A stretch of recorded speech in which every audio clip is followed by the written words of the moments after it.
Hi, I'm Corinne Lesh, and I'm here with Daisy Santosa. She's head of public sector digital marketing for Adobe. Hi, Daisy. Thanks for joining us. Hi, thanks for having me. So what do you see as the key trends in digital government in Southeast Asia right now? Well, Southeast Asia, the region is very diverse, right? There's about 600 million populations. So citizen engagement is definitely the forefront of the whole digital marketing requirements from the government. So we have about 6, 7 countries in Southeast Asia.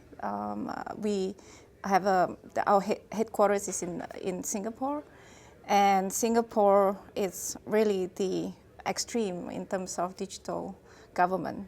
How do you mean? Well, compared to the rest of the countries, the government in Singapore really there's a huge initiative to drive the citizen engagement, improving the relationship between the government and the citizens. Compared to the other countries who's still struggling with the governments, and there's a different demographic and population challenges, but it's pretty extreme, and we have Singapore in the top where and there are other countries that's really trying to catch up. But what we see is that the rest of the countries is trying to look up what Singapore has achieved, and they're trying to move towards that directions. Interesting. So for Singapore, it's really moving along fast and furious. They have a huge initiative called Smart Nation, which is really that's where the whole citizen of engagement, making the citizens smarter, and all this a good conversation for Adobe to have. Great. Yeah. And how are you seeing your customers adapt? Very well, actually.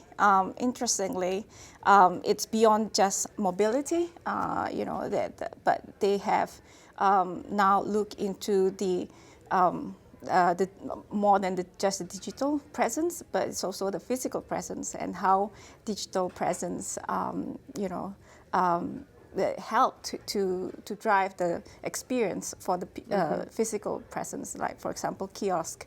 So those things that the government are learning is actually from the commercial side of things. So we do have a lot of sharing with the government on what we have done in those aspects, and see how that's applied to the government space. Great. Yeah. Well, thank you so much, Daisy, for being with us. Okay. I'm Corinne Lesh with FedScoop. Thanks for watching.